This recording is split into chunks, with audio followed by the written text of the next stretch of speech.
Welcome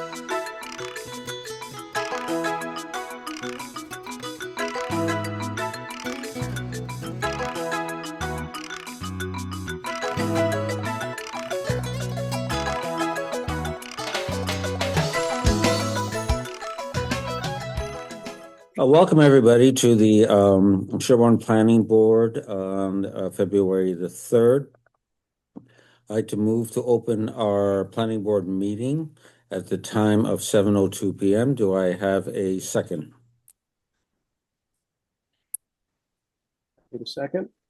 It's been moved and seconded. All those in favor, please say aye. Jim? Aye. Steph? Aye. Brett? Aye. Rob? Aye. And I, Frank Hook, am an aye as well. All right, give me a moment so I can pull up the agenda and I'll read the agenda.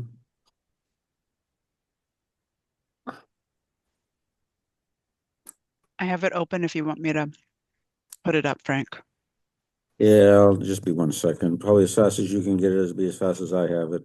Sorry about that. A little rush today. All right, so are there any items not anticipated by the chair within 48 hours of this meeting? Okay, hearing none, there will be no unanticipated items. There will be no minutes for review for this evening. We'll have a hearing at 7:15 p.m. on 65 Farm Road special permit for common driveway. The current planning board business, we have 4 items of business. The first item is A&R for 65 Farm Road. Second item is a list of 3 ABC of the annual town meeting items. The first one, A, is stormwater management plan, continuing draft language. B is housekeeping items, potential warrant language. And C is other items for consideration. 3 is updates on zoning bylaw review. 4 is annual town meeting timeline. And then we have other business reports on meetings with other boards and entities. And then lastly, if there's a town planner report, will be updated on that. So that is the agenda for this evening. So I motion that we accept that. Do I have a second? Second. It's been moved and seconded. All those in favor, Rob? Aye. Jim? Aye. Brett? Aye. Steph? Aye. And I, Frank Hook, am an aye as well. Since we have a meeting, a hearing at 7:15, and it's only 7:04, Heidi, do you have any items that you suggest that we discuss prior to the? I think we should start with the A&R for 65 Farm Road, Okay, because we actually did a pre-review of this. So I think it would be, if Steph, if you want to bring up the plan for that. Yeah, you sent a bunch of documents. I'm guessing you're looking for the old lot lines and the new lot lines on one Yes. plan? Okay. Yes. So this involves 3 lots on 65 Farm, lots 3B. The acreage is 1.28. It has 151 square feet, 151 feet on the frontage. The width of the setback is also 151 feet. It has access and it will be part of the common driveway. Lot 4B, which is shown on there, is acreage of 1.16. The frontage is 155. The width at the setback is 151, still meeting our 150-foot setback requirement. Access is going to be on Farm Road for that one. Lot 5B, the acreage is 2.06. The frontage is 165 feet. Width at setback is 165 feet. It has access, is going to be part of the common driveway. And lot 6R, which is the one in the rear, acreage is 9.45. The frontage is 151.9. The width at the setback is 155. And yes, it has access and is going to be part of the common driveway. The application was filed, everything that was good with the plans. We actually saw this plan last August, And there's only some slight changes, and I don't know if you can even see it on this plan. You That can might- see it if I zoom in. Okay, So you can there see are the very, former very lot slight, lines. very slight changes to the lots. You can see the former lot lines in dashes Yes, and the revised lot lines in solids. right. And on the upper left corner there, that former lot line, it's Mhm. narrowing in a bit And on that widening side. out Yeah. here. Yeah. Roughly the shapes are staying the same. This all meets the acreage requirement, the access requirement, and the frontage requirements for these lots. Okay.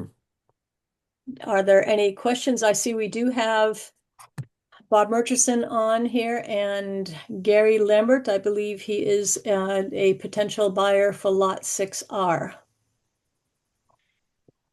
So let's start with the board. Are there any questions from any of the members of the planning board on this A&R?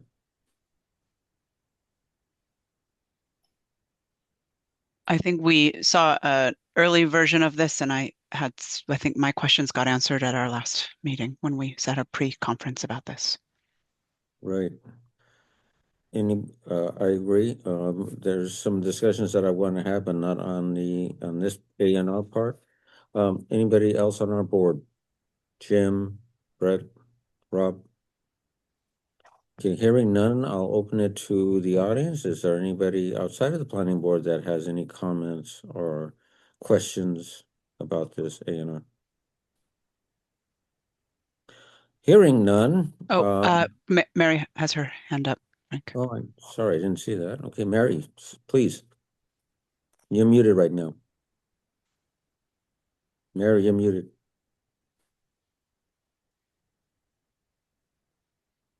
I'm sorry, Frank. Can you hear me now?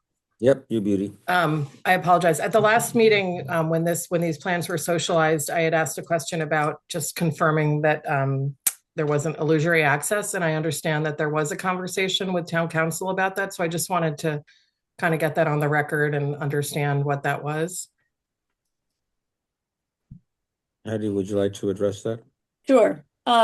Yes, that it is, town council confirmed that there can be access across this lot and that it will also have common driveway access, and there was no reason to withhold endorsing this. Okay, thank you. Thank you. So meeting all the A&R requirements with the frontage and the setbacks, I move that we approve this A&R for, I can't see what it is, 65 Farm Road. Do I have a second? Frank, I think Friendly, the wording is we endorse it, not approve it. Endorse, sorry, Endorse. endorse. Do I have a second? second. So it's been endorsed and seconded. All those in favor, Rob? Aye. Jim? Aye. Brett? Aye. Steph? Aye. And I, Frank Hookham, I as well. So the second part of this is that now we have the A&R, it needs to be signed. Would the board like to come in and sign this, or would you like to have one representative sign for the board? And I'm willing to do that. I would move for Frank to sign on behalf of the whole planning board if folks are okay with that. It's been moved. Is there a second? Second. It's been moved and seconded that Frank Cook will come in and sign the A&R tomorrow morning. All those in favor? Steph? Aye. Rob? Aye. Jim? Aye. Brett? Aye. And I, Frank Hookham, and I as well. Okay, thank you. That will happen. I'll be there bright and shine. Any particular time tomorrow morning, Heidi, that works best for you? Would like around 9:30 work? I think I can make that happen. Okay, All right. that would be great. I will have it all set for you. I'll It's be there with- bright but not shiny. Yeah, and cold. Yeah. Okay, we have about 4 minutes according to my clock, for our meeting. Is there anything else that we can cover in the next 4 minutes, Heidi? Sure, I can do number 3, an update on the zoning bylaw review. We did start our first meeting. We have the consultants on board and things are set to go. We're going to be meeting every 2 weeks. We've kind of met and went over what the plan's going to be. And in the next meeting, we come back, they're going to have done, try to do a review and an audit and come back with some areas where they've noticed, and we will work on sections. So the plan is that we will try and then also go page by page on the whole bylaw, which is going to be a long process. But we will try to section off areas to bring in those parties that might be affected. If there's a part on Concom, we'll try and reach out to Concom and discuss that. And then come back with the board for regular updates on the progress and get more feedback and see where people want to get more involved on certain areas. Sounds great. Well, thank goodness it's finally starting. Yay. Oh, yeah, huge relief on that. So I think it's going to be very good. We have a few people that are willing to help chip in, and Eric Johnson's on the meeting here, I see. So he's one of the ones I've reached out to ask if he would help weigh in with some of his experience, and I'll be looking to reach out to other residents or board members to help go in. And the goal is that we will have our first public hearing on this sometime in the summer to lay out what's going on, what the plan is. There will be other meetings following from there, going through the fall, and hopefully have something by December wrapped up that we're ready to have hearings on and take it to the following year town meeting, 2027. 2027. Wow. Yeah. Okay, great. So that's 1 year from basically this May. Right. So it'll be a lot of work, but I hope good progress. Great. Excellent. That's terrific. Seeing that it's 7:14, I think we can start the process of opening the hearing for 65 Farm Road special permit for common driveway.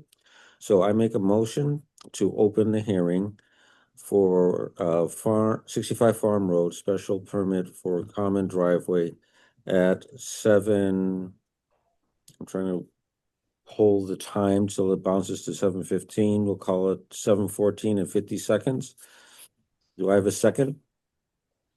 Second. It's been moved and seconded. All those in favor, please say aye. Steph, Aye. Brett, Hi. Jim, Aye. Rob, Aye.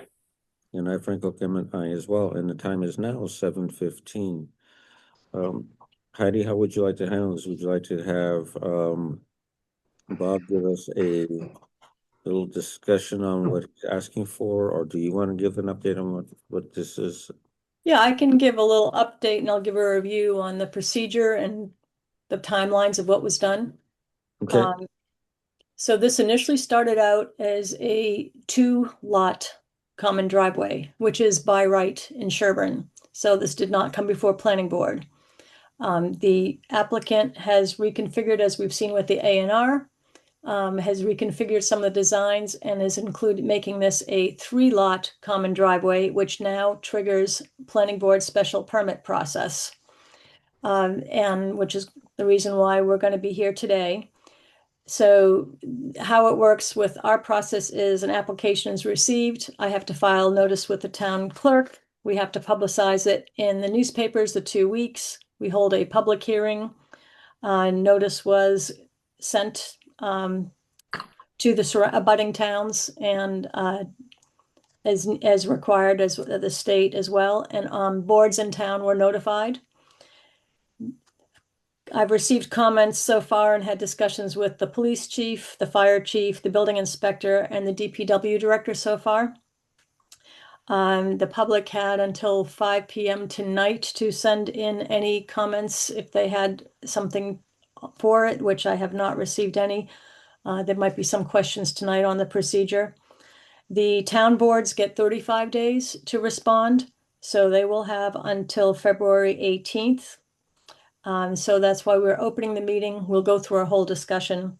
But then I'm going to ask that we continue the hearing till the 24th to see if we can have a short Zoom meeting on that night. I know it won't be one of our regular nights, but to go through and see if there were any board notes or requirements to discuss. We will be putting up the plan. Sorry, I'm trying to watch and admit people too. We'll be putting up the plan here for everyone to look at shortly. And then go through a discussion period. What's very interesting is I've tried to look to see if there was a recent example for anyone, for me to follow, to look at how the decision would be crafted, what other things to ask. And the computer that I'm using goes back to probably 1995 for data, and there was not one for a special permit common driveway in this time frame. So I've looked to surrounding towns to get some ideas to see what they've done, and what's come up is this is ripe for our bylaw review because we have very little material in our bylaws right now of what's required compared to what some of the other towns require in their special permit process. And I think one of the things is, as we know, we have a one-page application that addresses everything, and that's one of the areas we will be looking at. But for right now, we're going to address what's in our bylaws and how that fits to this decision. So that's what I'll be focusing on there. Steph, do you want to bring up the driveway design? Okay, I think I've brought it up here. Yes. I'm showing it way zoomed out so that everyone can get the whole picture, but I'm going to zoom in because you can't see anything at this scale. So I'm going to zoom in and kind of exclude parts of the back lot here. Oops. Before you zoom in, just a quick bird's eye view of what you're looking at is that the bottom of the map is where Farm Road is and where the frontage is. The red lines are the different lot lines, obviously. The grayed in area is the driveways proposed. So you see the driveway, and it's hard to see which for lot 4B. And then you see the single driveway that starts from Farm Road that goes through the lot of 4B and has a shared driveway with lot 3B. It has a shared driveway with lot 5B, and then goes up to 6R at the very rear. In overview, that's what we're looking at. Right. Right. And then once the board makes a decision and the decision is filed with our town clerk, by law, you would have 90 days we'd have to file a decision after we close the hearing. And then there is a 20-day appeal period following when the decision is filed with the town clerk. And then after that appeal period has ended, the decision can be released to be recorded, and this decision actually gets recorded in the registry of deeds by the applicant. So this is very different from the A&R process as far as the timelines and some of the steps that happen. You do not sign this document. It's not like an A&R that does it, because this document and the decision and any maintenance plans and easements actually gets recorded in the registry of deeds. Heidi, I missed what was the 90 days for? So by law, for a special permit, you have 90 days when the hearing closes for the planning board to issue a decision. Like, should there be a lot of got it. like the ZBA or some of those things. Got it. This Okay. is very straightforward process in some ways. We have very little things in our bylaws that we'd address, but for a subdivision or anything else that was bigger, it might take us more time to deliberate and talk back and forth. So that's why you have up to 90 days. Okay. Thank you. Yeah. I'm sorry, but is that 90 days required time, or is it so we can make our decision prior to the 90 days? Oh, you can definitely make the decision prior. It's just we have to get it done within 90 days. Otherwise, it'll default. Got it. Yep. Deemed accepted, yeah. So the difference is you had the first section, the bigger section that's shown up, and that was built, I believe, to 20 feet wide for a road. It was, what was needed for a driveway permit. A driveway permit was pulled and signed for that. And now the road is going to be extended, the common driveway. And because it's going to now go over 500 feet, the current existing driveway permit will have to be amended with the new plan and with what the fire chief's requirements are going to be for a long road. Bob has already had discussions with the fire chief. I've got an email from the fire chief of what he would like to see in this, so we will create that as part of our conditions on this decision. And essentially, he just wants the road to maintain the driveway at 15 feet, because going back, the driveway does not have to, into the back lot does not have to be as wide as this first section, because it's a driveway that hooks up to the common drive. But he and Bob have agreed on 15 feet. It's to be constructed with the driveway standards that are that Sherborn has. I think check it. And just to So when clarify, Heidi, the driveway that has been constructed that is now existing was built to those standards, even though it was not required at the time because it was shorter. But I anticipated the driveway obviously being longer, so I constructed it to the town standards for that longer version of the driveway. So it's all been kind of anticipated. Okay, thank you. So it's going to be in compliance with what's required. And then when Bob will submit the amendment on the permit, the fire chief will sign off on that permit. And the driveway does have a turnaround at the last lot. That's what the fire chief had wanted. And there would be provisions for safe ingress and egress with respect for public safety, convenience, and traffic flow. So we'll be citing that in our conditions as well. Project shall be constructed and maintained in full compliance with the approved project plans, and all prior decisions as applicable to the property will be fairly standard on that. Project shall comply with all applicable provisions of stormwater and land disturbance management, and that will get triggered after this when they start doing some work or something, then that will get triggered for a stormwater review. He's already done some stormwater reviews on the first lots when it was the 2-lot common driveway, because it was within the conservation issue. We will cite in here any proposed alterations, modifications, deletions, or changes to the decision shall be requested in writing to the planning board and building inspector prior to implementation. If it's deemed something major from the building inspector or the planning board, there should be a formal amendment to the approval and a new public hearing before the planning board. That's should there be any other changes that come after. Minor changes required by other municipal boards or commissions are allowed, subject to revised plans incorporating all changes being submitted to the planning board for the record file. It's something we just want to add in. It seems to be pretty standard language on a decision. Special permit will be valid, and here the planning board can weigh in for a period of time. If we want to say 2 years, with a request for a 1-year extension, writing at least 30 days prior to the expiration for review and approval. The decision shall not take effect until recorded at the South Middlesex Registry of Deeds within 30 days following the expiration of the appeal period. That's what I talked about after it's filed with the town clerk, the 20 days. Proof of recording of the decision plans, including deed, book, and page number or instrument number, shall be submitted to the planning board within 30 days of the recording.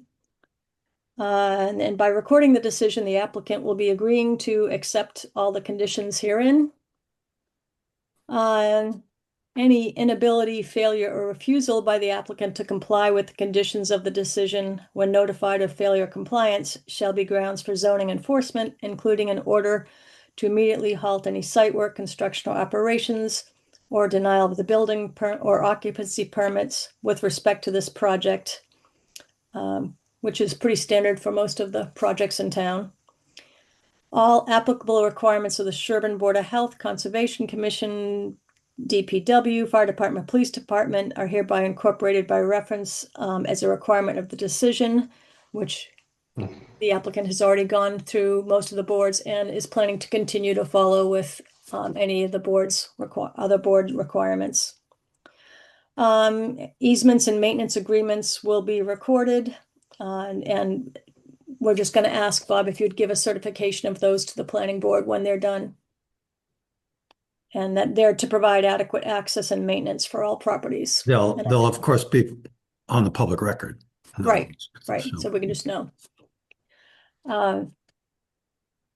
I did send around to the planning board some of what are the bylaws and the notes that we have. And again, it's very little, but that, I think what I'm looking at these items to incorporate in the decision covers what is in our town bylaws and regulations for common driveways or a driveway permit too, in general.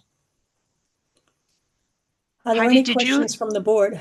Yeah, did you send those conditions out to us? I may have missed them. The conditions that you just The read? conditions I just read, no, because I'm hoping that we have another meeting like after today, we'll discuss, and then I will actually write something up and I want to send it out ahead of time for the next meeting to say this is what we'll be approving.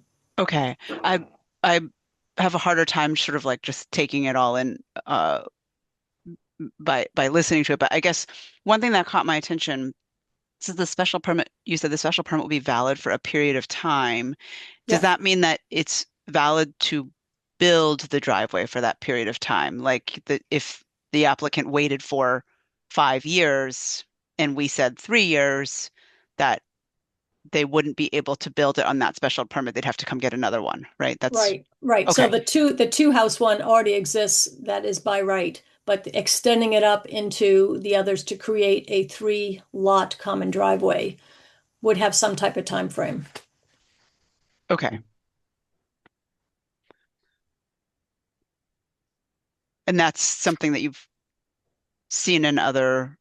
I'm trying most to of our understand the rationale for that. Okay, and our special permits, like the one we do with Odessa, there at some years there have been a 1-year one for the reviewing, and other ones we went to 3 years for with Odessa for the special permit to last for 3 years.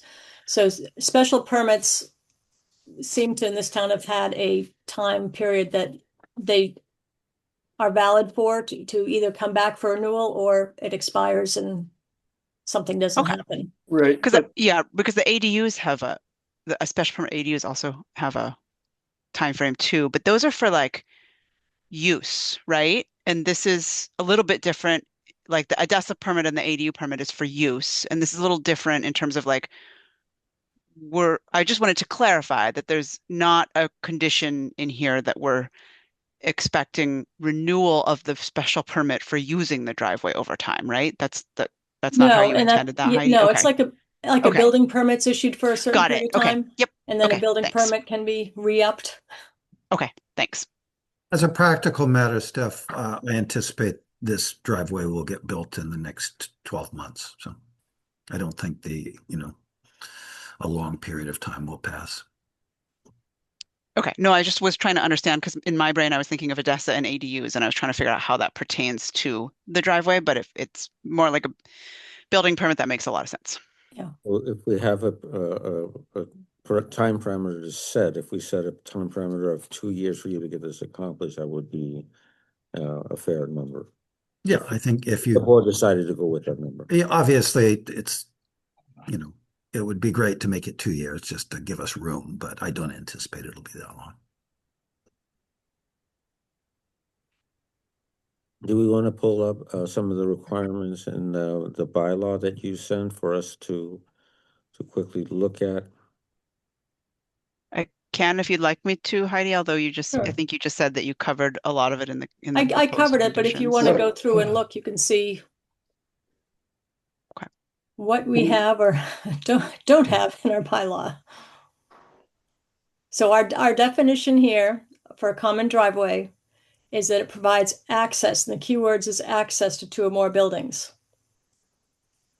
And that's what this is each of these lots, there's 3 lots that will have access on this driveway.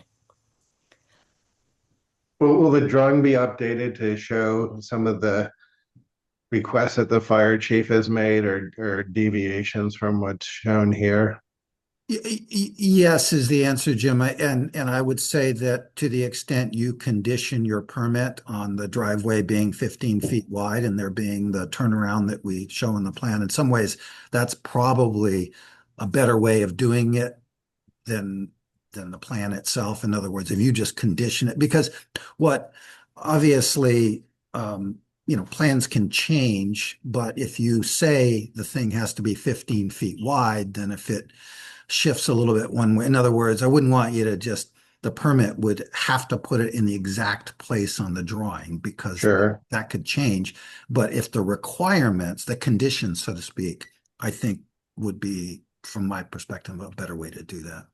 As a practical matter, Zach and I talk all the time about these things, and you know, in some ways, the fact that it was shown smaller on the plan was just an error in the engineering drawing of it. It was never really intended to be less than 15 feet, but that's all right. Well, things like the turnaround, and that's probably more important. Yeah, well, in other words, I think if you just condition either that the fire chief has to approve whatever we go to build, or if you condition 15-foot width and then approval on the turnaround by the fire chief. Either way, I hate to kind of narrow it down to a very specific thing. It'll give Gary a little more room to kind of lay out his house more specifically. It's not going to change dramatically from what's shown, but I would want to give him the opportunity to kind of tweak it a little bit. So Thanks, Bob. sure, thank you. And one of the things that, just for a second, that we kind of didn't talk about is why we have a law to allow you to permit this, and why we have a law that makes access for two homes not even require a special permit. And obviously, when you go to three or more, it requires a special permit. I think in this case is a pretty good example of that, in that we would be required to put in a lot more asphalt. And frankly, that asphalt would be in buffer zone, in Concom buffer zone. The ability to do three homes accessed by one driveway means a lot less pavement. And like I said, in this case, a lot less pavement in buffer zone. So I think and aesthetically to me, it's more attractive. I don't, everyone has their own opinions about this, but fewer curb cuts is probably to my eye, a better looking community of homes. So anyway, I just wanted to kind of remind us all why I think common driveways are a good thing. I actually lived in Sherborn on a common driveway that accessed 5 different homes over off of Farm Road. It doesn't have the turnaround that it should because it was built before people were thinking enough about these issues. But it really does kind of make for better aesthetics and less asphalt. So anyway, thank you. All right, so Steph, what we are going through there is Forgot I was sharing screen. Sorry. No, it's okay. Just Our reading. section refers that it has to, if you have that 4.3, the special requirements, and I said see down section I in bold. That's really all we have for what we're looking for common driveways, and it says it just has to follow the driveway bylaw, and it will have a recorded maintenance agreement, which I already said we would cover.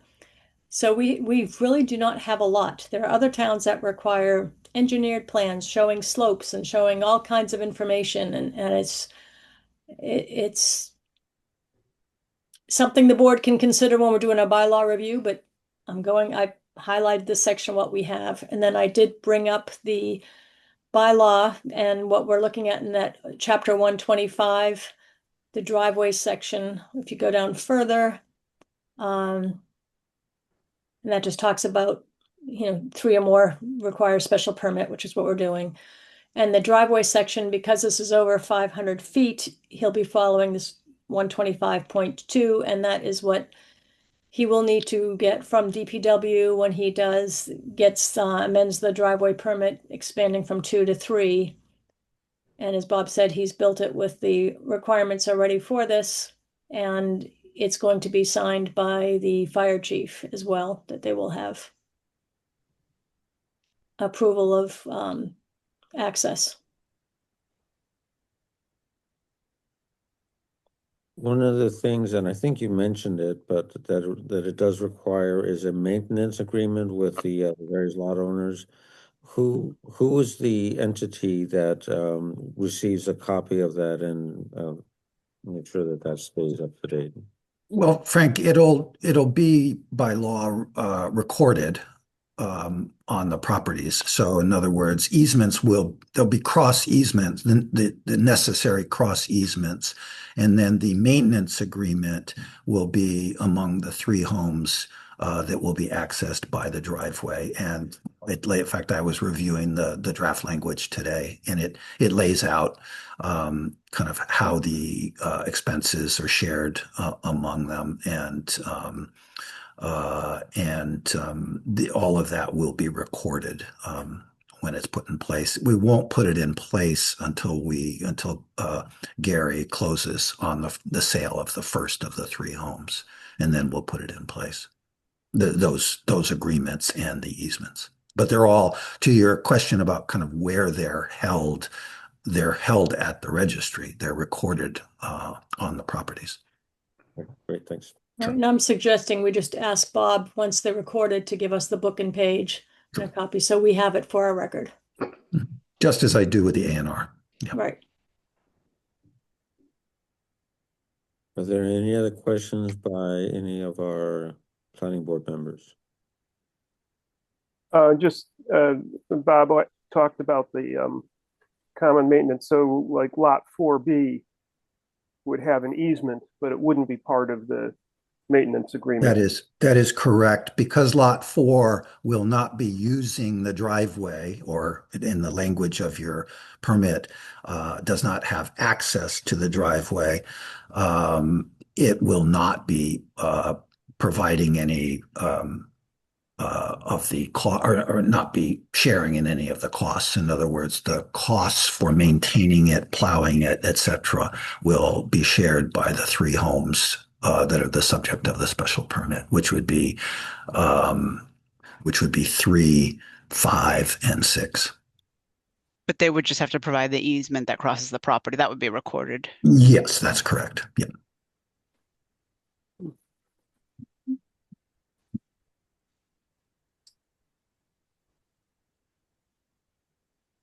Any other questions by any of our board members? Hearing none, outside of our board, Mary, I see your hand raised. Please, Mary.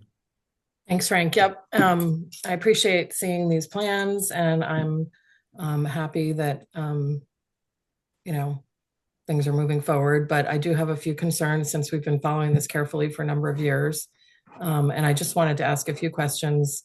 The first is, if the proposed use of the lot that the 3rd house is going on is changed, would that necessitate, a revision to the special permit? You mean if it's not going to be residential? Or if it was potentially a different sort of development scheme, or something under a different, approach? Well, this is only going to allow 3 homes, very specific on this common driveway. So it would not be allowed to be 2 homes added on into that where it is. Yeah. No, I understand that. But if it was Yeah. to be developed under like the Dover Amendment or something like that, would there be any provision in the permit to re-review that and make sure that what was going on, was the intended use? And again, I'm just, sort of respectful of the years of following this and wanting to make sure that I'm paying close attention, as we have been for, a number of years on this. Mary, you're asking about this back lot, if there was sort of more development. Or a different use on, non-residential. I understand that it's commercial is not, something we have zoned in Sherborn, but there are ways to develop, parcels of land outside of that, by right under state law. So I just wonder if, that's anticipated, and if Zach and, Sean and others have thought about that, if they make an approval, that, there could be a change in use. And again, I'm simply, speculating on, because we've seen these plans change so often. I'm just trying to protect our interest and make sure that the cumulative impact isn't going to negatively impact our well and our wetlands. Well, something like a Dover amendment change, I can think of one where we have a resident who has a house and they want to do a daycare center, which that is a Dover protected use. There are some, we're hoping to do more site plan review changes in our bylaw upcoming, but they would still have to go through fire safety and other reviews for changing of use of what it's specific going to be. I mean, in this case, if it's a daycare, you've got kids, you're looking at access again and some other items. So I think it's going to depend on what type of Dover use there is. If it were a large solar array, for example, would that require, review by the planning board? I guess that's depending on the size of the scale, but even to get, usually you'd probably have to get one of the building permits to put in a solar. And the one that we did have on Goulding West, there were some requirements put in for trees, or it has certain setbacks, and there were some things being put in, but it's going to be limited review, I would think. But that Okay. didn't come to the planning board, right? No, Yeah. it doesn't. Yeah. So, Okay. I mean, it's, And then I guess one follow-up question is, and thank you for explaining it at the beginning, Heidi. It sounds like there's a phased process to this approval. There's a hearing today, it will be continued, and then there'll be a vote at the next meeting. Is that correct? correct. Okay. All right. Well, thank you. I appreciate that. Brian Moore. Sorry, just trying to deal with the little graphics. Okay. Brian Moore, also 49 Farm Road. I just had a couple of questions and an observation or two. Just quickly, right now, there's currently a permit on the common driveway, a special permit that was issued for the common driveway. Is that correct? Not a special permit, it's by right permit. So it didn't come to planning board. Okay, so there is no expiry on the existing. Okay. No, no. Two houses for a common driveway is a by right. It doesn't even go into the building inspector. It's just you get a driveway permit, which he has. And is the language ambiguous about serving the dwellings on which the driveway exists, or is it explicit? It doesn't matter that it serves the dwelling on which it traverses or not. I haven't seen the permit. It's not something we normally look at in the planning board.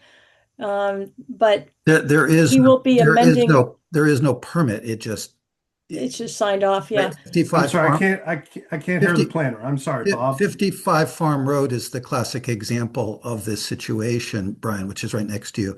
And 55 Farm Road was converted to have, as you know, because you follow it very closely, as Mary said, was converted so that that driveway is shared by two homes. There is no permit at all, a special or otherwise. There's no permit at all that's required in Sherborn to have that situation. But when you go to 3, then you're required to get the special permit, which is why I'm before the board tonight to ask for those 3 homes, House 3, House 5, and House 6, to share. I'm sorry, Bob, I'm sorry. I was asking the question of the town planner, and I don't think you understand my question. So if you could just hold it for 1 sec so I can get my question correct. My question was, does the language of the special permit, is it explicit about the houses that the permit is being issued for a combined driveway serving dwellings? Is the language ambiguous or explicit about whether it serves the dwellings that are on the lot it traverses or not? The special permit will list which lots are being served. And in fact, my application does that. Yeah. So you will have the special permit for the 3 homes are going to list which lots are being served. You can't just So the shuffle special lots in and out. permit is issued, thank you. So the special permit is then not issued to the lot it traverses? Correct. The special permit will be issued for the project of these 3 lots. If the common driveway is being issued for lots 3, let me look at the ones here. I think it was 3R, The map would be 5R, really and good to see. 6R. I'm Okay. sorry. I'll show the Thank- map, but Thank you so much.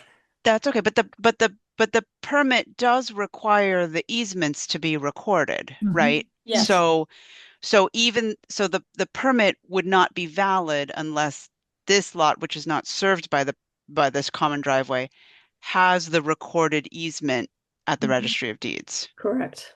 So there is like it's not explicit, Brian. I was trying to share earlier the requirements in the town bylaws, which Yes. just say that the special permit that that the shared driveway serves, in this case, 3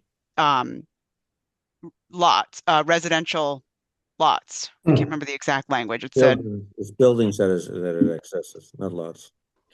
n- n- nope, serving more than 2 building lots is the language in the bylaw as a definition of a common driveway. So it's this the, it's speaks to my question, which is that a driveway crossing a lot, is not serving someone needs to determine, I would think, if a driveway, pardon my French, the driveway crossing a parcel constitutes what you just said, Steph, about, is serving it a serving lot. that parcel? It says access. If you look at our bylaw, it said under definition of a common driveway. Steph, do you want to bring that one up again? Yep. It says access to a lot. Mhm. Lot 4R does not have access to that common driveway. Is it restricted by the deed? The deed is only going to have an easement for lot 4. It's not going to say a maintenance agreement. The other lots are going to have an easement and a maintenance agreement.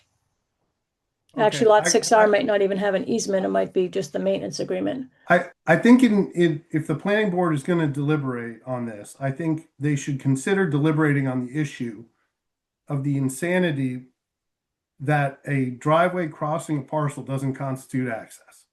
So that's number 1. And thank you for hearing my question and my point. Number 2, again, to the town planner, my understanding is a permit for access to 3 lots is an unprecedented action in the town of Sherborn. Is that correct? No, it's not unprecedented. What I said is I could not find a recent decision that was done. They have been done, but I couldn't find a recent decision that would have current bylaws or anything in it. Do we They know have if been they done. were done as a done and accepted as a grandfather issue and predated the bylaw, No. or if they were done after the bylaw was issued? They have been done. Brian, I just couldn't find anything recent to look at and say, oh, in 2000 there was a common driveway for 3 or more. They probably exist, but I haven't gone back in all the files, and I don't have a way of looking through everything to say when was the last common driveway done in Sherborn for 3 or more. Okay, well, I would ask that the planning board in their deliberations finds if we've got some time, find the time to locate and review what precedent has been set, because there might be precedent set which would, trigger certain requirements that would be more protective of, the wetlands and the residents and the wells and the septics and all the other things that we're concerned about. If you're capable of doing that, I think that would be a good measure. And then I'm happy to look further. Thank you. The third thing I wanted to just note here is that I was trying to scribble things down as you were going earlier. So as things come to other boards in the future on these lots, you called up section I before earlier, Steph. I think it was 244.3I, maybe. Yes, thank you. And I just want to confirm that we all see that is this the minimum requirements, correct? right there, second sentence? Yep. Okay. So these are the minimum requirements. There is no statement about being these are the requirements or these are the maximum requirements, simply that these are at minimum the compliance requirements for the Sherburne driveway bylaw. That's what And it says here. excellent. And with other people on the call, other board members or whatever, I understand that there are other bylaws in our town that when more than maybe 2 or 3 dwellings are involved, trigger additional requirements for consideration before permits are issued. And it would be in your deliberations, I think,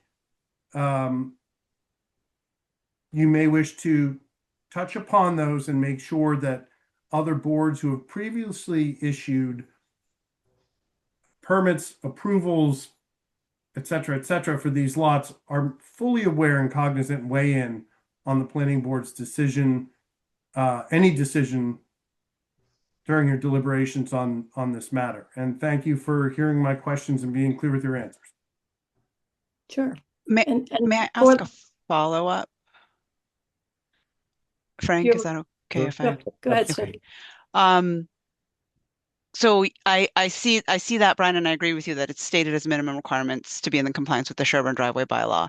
And I guess my question to you is, as an abutter, is there a specific requirement that you would be asking us to entertain to that's in excess of the Sherburne driveway bylaw? I'm looking for I whether don't there's think anything that- specific. Okay. Yeah, I don't think that the planning board, right, can start asking someone to comply with the, other portions of, I'm not trying to overreach. I'm just trying to make sure that as this goalpost move yet again for what year are we in here? The 6th year of this, that the other boards who have been changing their bylaws over the last 5 to 6 years because they learned of deficiencies in their bylaws have the opportunity to make sure the planning board is aware that such things like stormwater is very, very important. EHIRs are very important. Location and sizes of septics relative to private wells, extremely important. And I feel when there's so much administrative maneuvering, we miss out on the essence of what the bylaws, what the intent of these bylaws and regulations are to, which is to protect the drinking water of the neighbors and the resources of the town. And I just am very appreciative that you give us opportunities at these public meetings to speak, because it's very important to us who live nearby and rely on water as our only source of drinking water. Thank you. So that's an interesting, because our current stormwater bylaw, right, is not what we want it to be in terms of managing stormwater. Do we know if the construction of this driveway would cross any of the thresholds that are in our draft warrant article for a revised stormwater bylaw? This is probably going to be triggering the 1 acre minimum of land disturbance. Okay. So it is already within our purview for stormwater. Bob has already worked with Concom on stormwater and has actually gone above and beyond the minimum requirement for Concom with them. We will be having discussions with him when he or the owner, whoever comes through when they start the building for stormwater. And we will hope that it stays a cordial relationship that, as Brian mentioned, to try and look for what is the benefit of the town and to work with safety.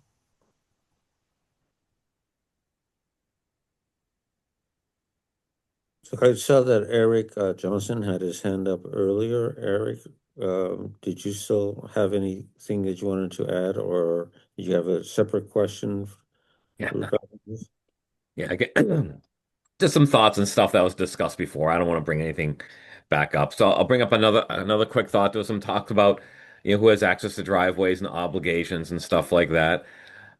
There's usually two ways I deal with this sometimes in my job. There's two ways to do this. You can actually, in the easement language, say like you state under the deeds of lots 3A, 3B, 4B, and 5B that each property has equal obligation to maintain the driveway. Or you could actually do something like each, you can spell out each deed. Like hold on, let me bring it up here. Like lot 5B has obligation to maintain the entire driveway. And lot 3B has obligation from its house between its house and Farm Road. And maybe lot 4B has no obligation to maintain the driveway. You could do something like that because lot 4B obviously gets no beneficial use from the driveway. And lot 3B gets use of about half the driveway, and lot 5B gets beneficial use of the entire driveway. And you could actually custom each deed just to read just like that. There should be an easement plan recorded as an instrument in the registry, and each deed references that easement plan. And just like each deed is going to reference this special permit recorded in the registry of deeds, it'll be an instrument, and each one of these deeds should reference that special permit. So just some thoughts in there that might help clarify, or at least clarify the long-term obligation of each one of these things and some of the questions that's come up. Just a thought. Thank you. I appreciate that input. Marion, you had your hand raised. Did you still have a question? I had a question, but I think it's probably trivial, but I'm still a little unclear about the easement across lot 4B. If that owner decided that they'd like to make a driveway to the common driveway, that now is just an easement across their land and not considered an access, um, is that possible for them to do in the future? For example, they want to have a more private entry, they want to reduce the amount of pavement for whatever reason. Would that be possible in the future? What we do, Would they need a new special permit? Could I take that, Heidi or Frank? go ahead, Bob. Yeah. So Marion,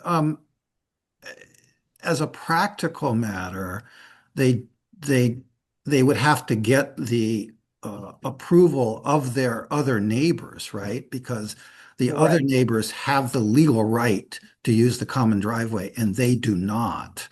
Um, but I don't see that happening. They would have to come back to you. You planning board, and amend the special permit that would trigger Board of Health concerns. There are all kinds of reasons why that's not going to happen. It would be very, very difficult for Lot 4 to do that.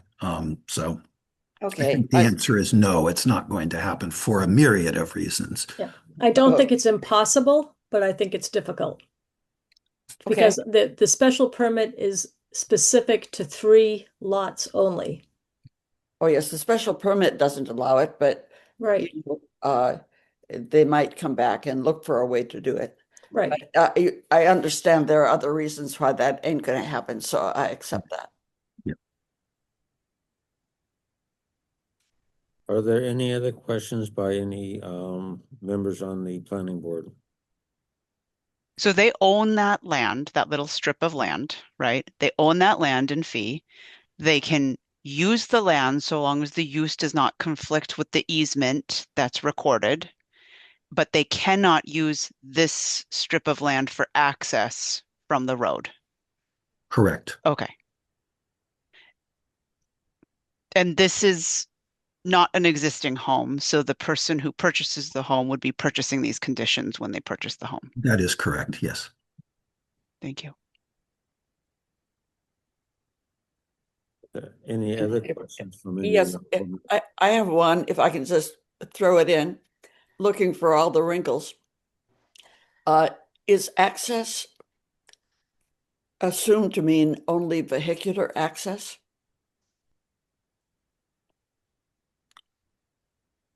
Good question.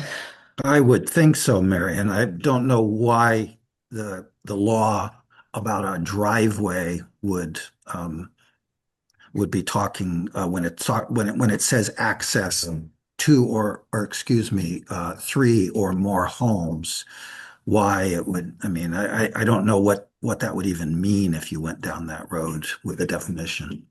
Okay. I mean, you'd have all kinds of complicated things going on in town Yeah, that's if you true. took that definition. Right.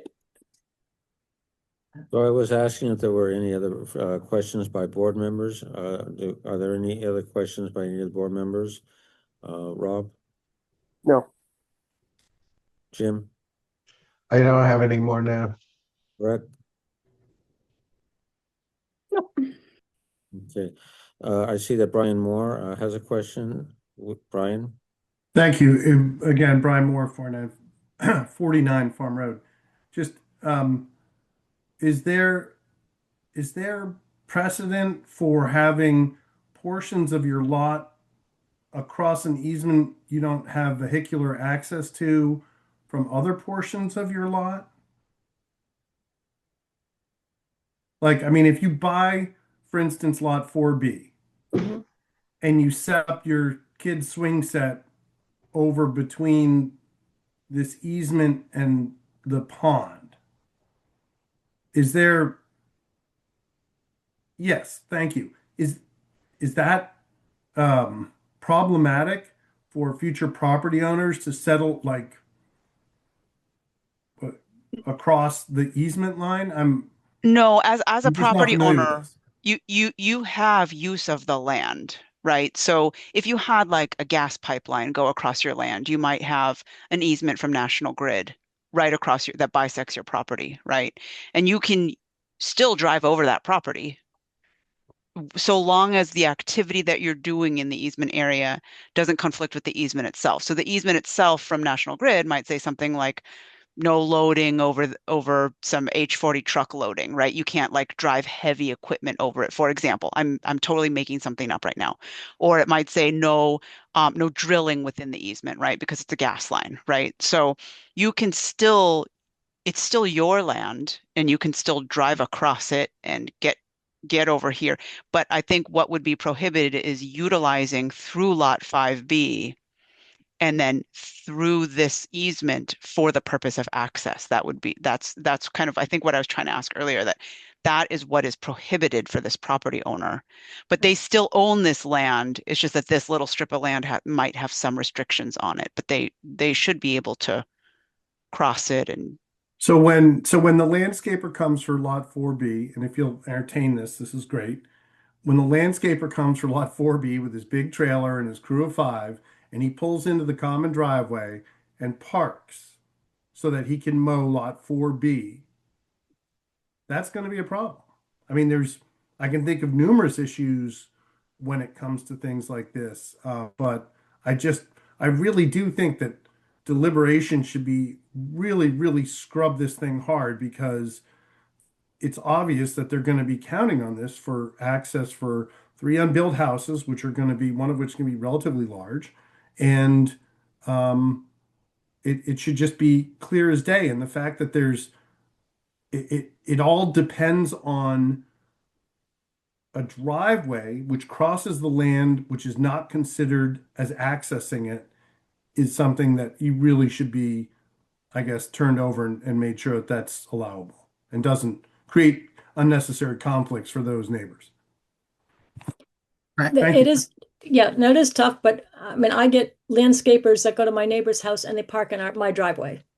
You know, and it's frustrating, but it happens. But in this case, Heidi, it would be forbidden by the agreement, right? In other Yeah, words, if that's one it of the would things, it would be common trespassing is what it would be, yeah, right? I mean, if And to that's the something extent that's spelled neighbors out, to the extent neighbors tolerate each other's landscape people going on their land, sure, but there right. would be no legal right for Brian's scenario. That would violate the property rights of lot 5 is what it would Yeah, be in this case. if it's spelled out. Yeah, the other thing, oh yeah, it's very clearly spelled. Well, that's not even spelled out. That's just that property is owned by lot 5, and the only people that have the right to drive on it are 3 and 6. I mean, all of this we're discussing is kind of pretty crazy hypotheticals. The other thing I would point out to folks about that area to the right of the driveway is it's well into the Conservation Commission buffer zone. So it's not going to be a place where people, other than to have native plantings, which there will be when the whole thing is built out, there'll be a bunch of native plantings in that area that Brian was referring to the right of the common driveway. But as a practical matter, that's a highly regulated area, I guess I would say. Well, someone who buys the property just has to be very aware of the lot lines and where the easements are. Sure, And of like you course. said, and like Steph pointed out, there are quite a few Eversource easements that are run through properties right now in town. Sure. And this would be no different. Yeah, Except- and it's, again, as a practical matter, the common driveway permit is very specific in what it allows.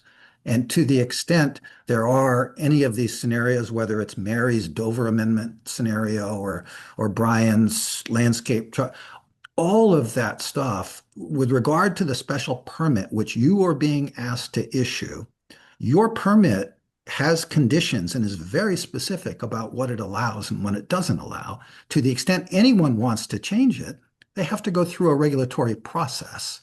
And that regulatory process, if it's a Dover amendment, which is obviously terribly, terribly unusual, particularly on properties of this value. I'm not saying it can't happen, but it's terribly unusual. If you go into a Dover amendment, then the regulatory process still exists, but it's quite different. Mary's right that it's a different regulatory process, but there is a defined regulatory process for any of the scenarios that have come up tonight. And your special permit is not going to be allowing anything untoward, or it's not you're not opening a Pandora's box by issuing a special permit for 3 homes to access their garages from that common driveway. So.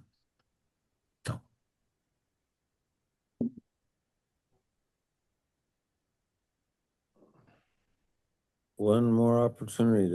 Are there any further questions from anybody on the planning board? Anybody not on the planning board? So Heidi, as I understand, we're continuing this to February 24th? 24th. Do we have at least 4 planning board members that can make the 24th, like at 7 p.m. for a Zoom? I can make it. Yes. Yeah, I can make it. Yes. Rob? Yes. All right, there's 4. So Steph, whether hopefully you're able to make it one way or another, but if not, we still have our quorum as needed.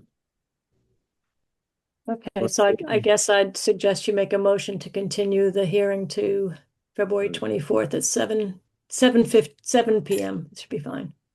I was just going to do that. So yes, thank you. I move that we continue this public hearing to February the 24th at 7 p.m. Do I have a second? Second. It's been moved and seconded. All those in favor, Steph Harrison, Aye. Rob Wolf, Aye. Guarino, Aye. and Brett, Hi. and I, Franco Kim, and I as well. All right. Thank you, everybody. Thank you all for your time tonight. All right. The next item on the agenda. Actually, I have it over here. Is the items for annual town meeting. We did the A&R, so we're on item 2 of current planning board business, stormwater management plan, continue draft language. Do we have any continued draft language? Right, I didn't have anything new to send out. I've posted what we were working on our draft right before I was leaving the office today at 5. Town council was sending in some information. I haven't even had time to look at it or review it. I will send that out probably tomorrow for us to start looking at. That is on our public hearing next week. And there again, too, we can start a public hearing, and if we need to continue it, we can continue and work on this. Do we still have I was gonna say if Marion is on it still, if she would like to have anything to weigh in on stormwater, or if you had a chance to look at what we're working, or anyone else, I'm happy to hear comments. We also have Daryl Beardsley, so if she, I'm not sure for what topic she's on, if for that or for something else.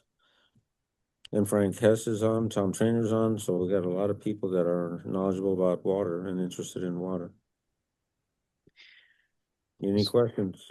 So Heidi, my understanding, I think we did get a comment from Eric Johnson Yes, on the bylaw. So I was hoping he was I've still got on. I was that. looking through. No, it made sense. The comment made sense to me. And then I think there was still some input we needed from Chris Canny. Yes, and Joyce was looking up the swimming pool one. Okay, I thought that was going to Chris. Right. And then okay. And also the major renovation or full Right, reconstruction, full whatever. construction, yeah, That was also a question for Chris. right. And Right. then so there's a couple of outstanding items. And then if you're getting feedback from town council, that's great. But the plan would be, just so I'm clear, that you're going to send this stuff to me. I'm going to sort of take a stab at putting it in, and then by the time we have our hearing, is it the hearing that's next week? The hearing is next week, and that is Okay. to get input and try to start crafting, fine tuning the bylaw. So all these comments are going to be timely that we can discuss them publicly. And that's why I do want to send it to the board ahead of time so that people can start thinking about the questions. We can't deliberate until next Tuesday on it, as a group, but hopefully we will get this all fine tuned. And because we have it set right now that it's going to be a document on file with the town clerk, we have ability to make the changes. Right. But are we, so when you send me town council stuff this week, and Mhm. ideally Joyce can resolve some of the outstanding terminology questions this week, we've got Eric's comments, and I can put Right. that all into one place to be sent out to the board before the hearing. Yep. Are we voting at the hearing on language, or are we? If we finalize it, my guess is we'll have to continue the hearing because I have a feeling we will get Okay. other people weighing in on the hearing, and we may get comments from the public coming in. So I have a feeling that we will be continuing the hearing till we get a fine and go with a round two after the hearing to bring forward. The goal is to come up with language at the end of the hearing, but I don't know if it'll happen next week. Okay. And so that could be the 24th as well. What's the deadline for the language? We could probably even go to March 3rd, for our first hearing on that, because when is the advisory meeting?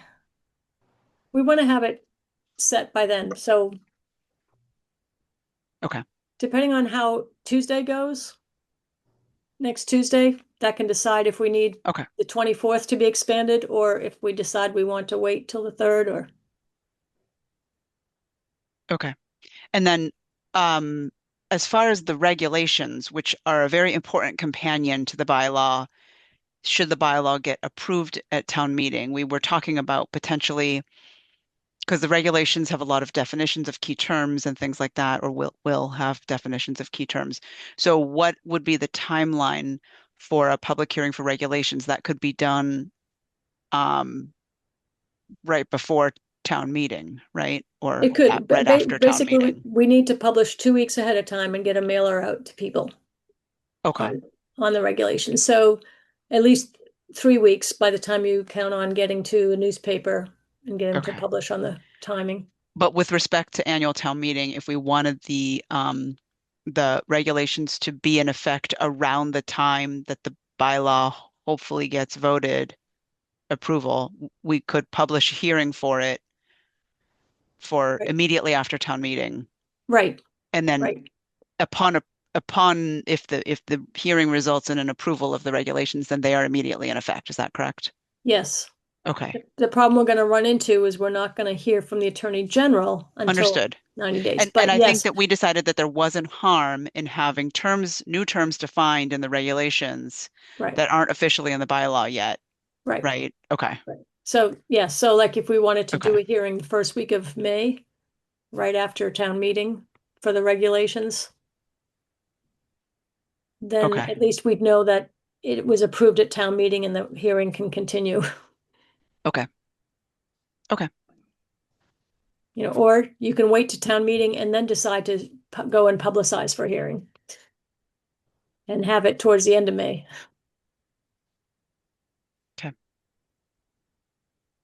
In the beginning of May would be better, but Sorry, Frank, I'm having a hard time hearing you. you said, I think the beginning of May would be a better time frame to aim for. Yeah.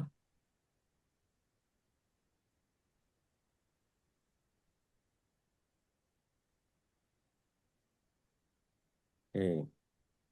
Any other comments on this agenda item for stormwater management plan? Hearing none. How about housekeeping items, potential warrant language? So one question came up to me on this of whether we want 2 warrant articles or 1 warrant article here. And Jeannie brought up that she thought the number 27, where we're deleting the low and moderate income apartments, whether that should be its own article. Or do we want to continue it all as housekeeping? And I told her I would bring it up to the planning board tonight. So initially we had it all under one housekeeping article. There aren't too many housekeeping articles, but we had it under one article. It's up to you whether you think it should have its own article or not. Sometimes at town meeting, you don't want to have many more things to have people vote on and take up more time, but it's up to planning board to decide how you think that would work best.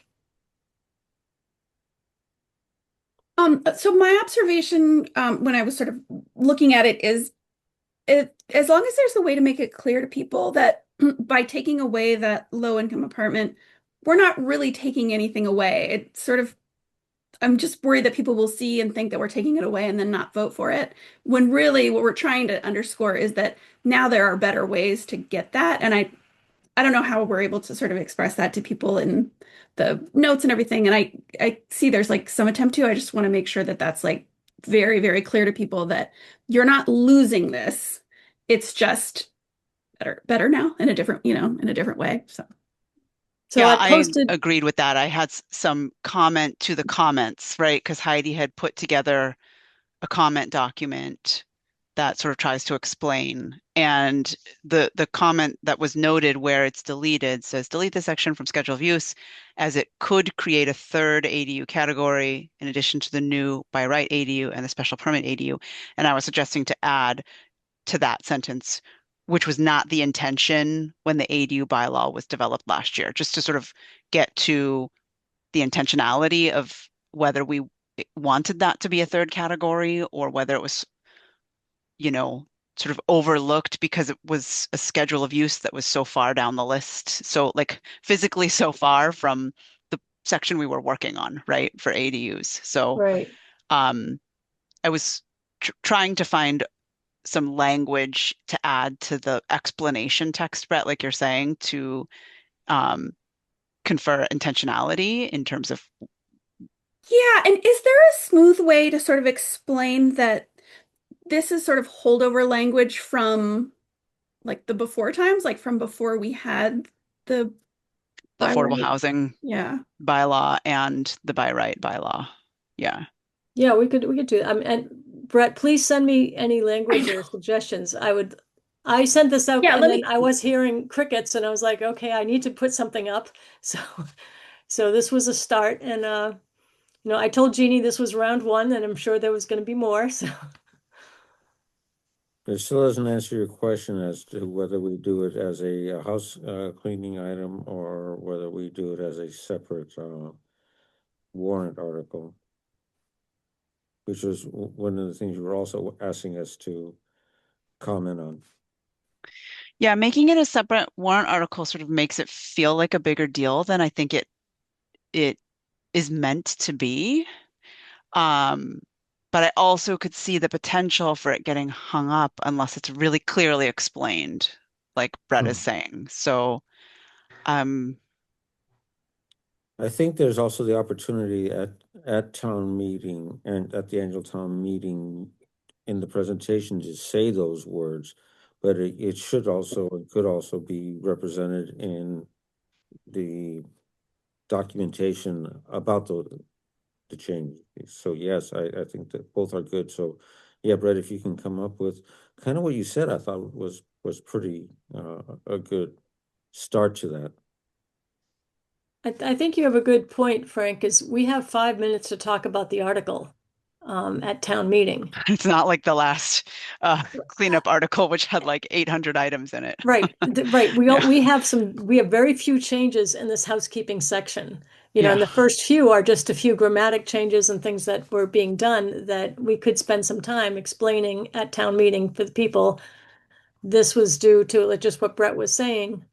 Things changed. This was done before. There still can be an affordable unit that's done. It's just we did not need to spell it out anymore. You don't need a third category ADU. I like Brett, the idea of sort of pointing out that this was before we had the affordable housing bylaw and the protected use ADU bylaw. So, Yeah, it had its time and place, yeah. but now we've moved forward in better ways that are more compliant with the state, and it's sort of an appendage now.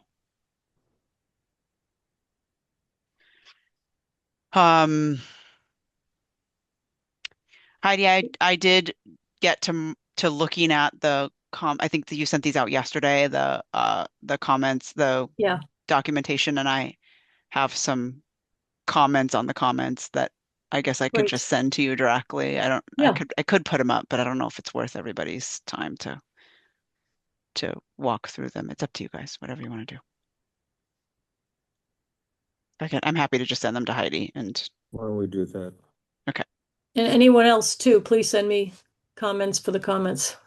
And I made a note of what Brett suggested just now in my Oh, good. comments on this too. But Brett, if you have other language to send in, like independently, that would be good sort of multiple pieces of data Yeah. for Heidi to work with. Yeah. It seemed to work well last year, and then I'll use this as the vehicle for talking to advisory and everything else to direct people. Yeah. And we now have a QR code that I'm putting on. It's the one that I sent out in the mailer to everyone. It goes right to the planning board webpage on that QR code. So hopefully people will use it and we can use that QR code for the next times. Good. So any other questions, comments, concerns on housekeeping items? Hearing none, shall we move on to other items for consideration? Are there any? I haven't heard of any other items to be added for planning board for consideration. They've closed the warrant. Doesn't mean they can't open it at some time again, but nothing's come across my desk. Great, good. Okay, we're on to item 3, updates on zoning bylaw review, which I think We did that one. Yep. And annual town meeting timeline. I keep that on here as a placeholder to discuss, but I think we are in good shape on that. Right, and I think we've mentioned it a couple of times in this meeting, where we stand on timelines with hearings and so on. All right, so now that brings us to other business, reports on meetings with other boards and entities. Rob, do you have anything? Yes, I attended the Metro West Regional Transportation meeting, board meeting this morning. A lot of annual business regarding budget and such. I don't think there's not much use of their stuff here by us Sherbornites, although there are some people who have gotten access to the reservation access buses by going through the Council on Aging, and that's that's quite popular with a small number of people. Couple of just interesting things they're doing. One is that they've gotten some new style buses and they use on the high volume fixed routes, and they a lot of them are LPG powered for lower emissions than diesel, and they also have one battery electric bus now. Oh, excellent. Yeah, interesting. The other thing that I thought was just sort of interesting or alarming or something to hear is that they were going over their safety plans. They have to look very carefully at the safety of this large organization with a lot of public impact. And they have various metrics for basically mostly around, accidents and injuries. They have I didn't look, but he said there's information available for these kind of organizations across the state, and their record and their thresholds they use for the performance they're trying to achieve are very good relative to their peers, and they do well. So like they their threshold for, I think it's accidents causing fatalities, the threshold is 0. They don't want any, of course. For the accidents, I think, causing injury, the threshold is something a little bit less than 1 per 100,000 vehicle miles. And but the thing that was quite sort of I didn't anticipate is the threshold of about 0.5 per 100,000 vehicle miles is for injuries caused by assaults on the staff by users of the system. And that's apparently a real deal with your job is driving a bus. And they did say that the number of conflicts between customers and people have gone way down since they've gotten these state subsidies that now have eliminated the fare on most routes. So it's all around fare collection that causes issues, but it's just interesting to think that everybody who has a job, facing and working with the public has considerations that those of us who, work in offices or whatever don't tend to think about. Yeah. The other thing, I just went back to that the second item that you were saying with the different types of vehicles. I even saw that they had a new cable car looking vehicle that was driving. I thought that was kind of interesting. Yeah, they've gotten a few of those. They're kind of styled like a cable car. Yeah. They use them on, I think mostly on the sort of dense city routes, like in Framingham, and they're easier to get on and off. And I think I don't remember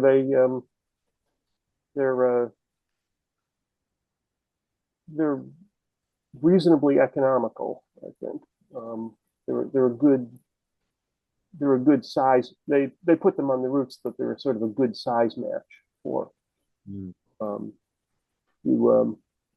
I don't ever tend to see those vehicles in operation because I just don't tend to drive around where the fixed routes are, but I do see their smaller vehicles, which are used on the demand response service. I see them all the time, including I've seen them at Logan Airport, and I've seen them down in the near the hospitals. And they mentioned that they have a major capital budget and they're replacing vehicles all the time and bringing in new vehicles.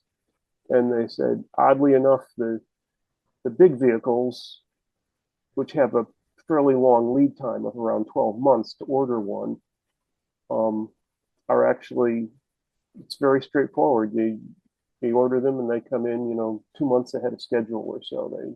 They manage to build them for you. And it's the the smaller vehicles, which you used to be able to buy either stock configurations with immediate delivery or customized configurations with like 3-month lead time. And apparently they're having supply chain issues with those, and it's stretched out so that it's more difficult to get delivery of those. I think they're roughly 9 or 12 passenger vehicles. It's more difficult to get delivery of them and takes longer than it does to get delivery of a 30 or 35 passenger vehicle, whatever the big ones are. Just kind of interesting what happens as these supply chain issues work through.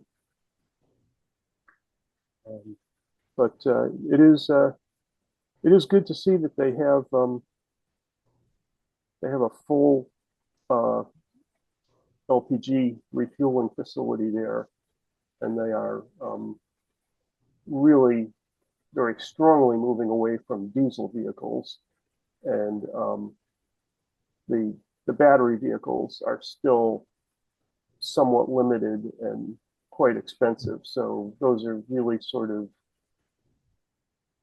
they're not going to go to very many of them now. They're just kind of it's kind of like having a prototype or just a couple for a use case, but it'll be a long time before the whole fleet converts over like that.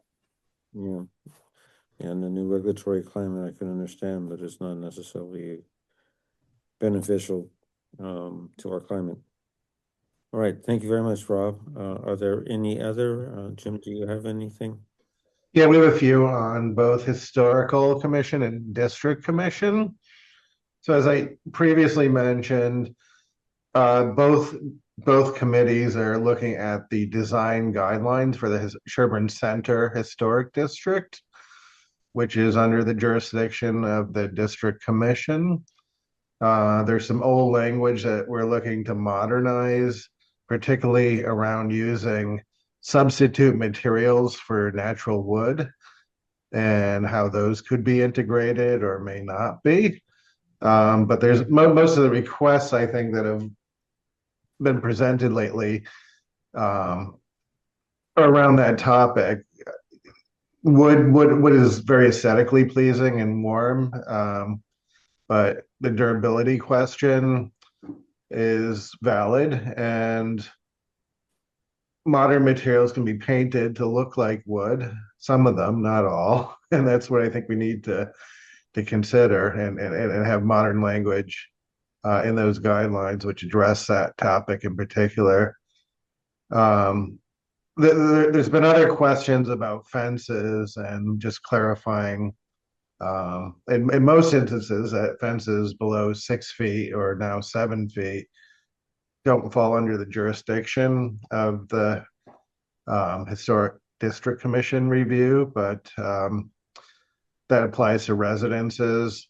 What happens if it's an institution or a commercial property? I think that's left unclear, but in general, if you have a fence that's below 6 or 7 feet, it wouldn't fall under review. So that's another area that I think needs to be updated on the guidelines. So we'll be discussing this in more detail at our next meeting, which will be a Zoom meeting in March. I forget the date offhand, but if there's any other things that need to be looked at, we'll also present those at that meeting. Any discussion about roofing material? Yeah, we've had asphalt shingles are allowed is depending on their aesthetic characteristics. I think there was an applicant several years ago that replaced cedar shingles with asphalt, and they were an architectural grade, which in the end looked pretty handsome. So, okay. Thank you. Heidi, do you have any reports from any other? Sure. So we're working on the hazard mitigation plan and getting that wrapped up for this year as well. It kind of overlaps with the MVP, the Municipal Vulnerability Program that we've done. Also with some of the open space and town forest programs that kind of all integrate on some topics. And open space, speaking of that, we just are completing the survey that was sent out for the residents and had a great response. It's looks like it might be 470 responses received, and that was a long survey to take. So we're thrilled that so many people took it. We had a close to 150 comments of people who wrote in with suggestions of things that they liked or didn't like. Really good feedback on things I'd like to see in town. So I actually will plan on bringing this to the planning board at some point when we coordinate all the results and get it set in a format, because I think it would be valuable for the planning board to hear and to use towards planning on the master plan or going forward with that. And another one we may see at some point is there's been some discussion with the select board on the caustic property next door to town hall, whether to expand that property and combine it into the town campus. Right now, they're separate properties. The town campus property has the library, town hall, and the police station all on one property lot. And then the caustic property next door is on a separate lot. And where we're looking to possibly do some a pavilion, and the historical district is also looking to put some signs up onto that property. It may make sense to envelop them at all into putting them into one part town parcel. There'd be one town campus. There's some advantages for that. So in order to do that, it would involve coming to the planning board for an A&R. So you may see that one coming up. I hope to see that one coming up, but we have to do a little bit of research on the parcels first. And that's Okay. it. All right. Do we have a town planner report? Oh, that was it. That's what I thought. Okay. All right. I see some other attendees. I'm not sure if they had any particular reason or anything specific that they wanted to hear or discuss or comment on while they were visiting. I'll give you one last opportunity before we end this meeting, adjourn this meeting. Hearing none, I move that we adjourn this meeting of the planning board February the 3rd at 8:38 p.m. Do I have a second? Second. So moved and seconded. All those in favor? Brad Piercy, Hi. Jim Garino, Aye. Rob Wolf, Aye. and I, Frank Hookham, and I as well. Well, thank you everybody for a wonderful meeting. And we look forward to seeing you not in 2 weeks, but in 1 week on February the 10th.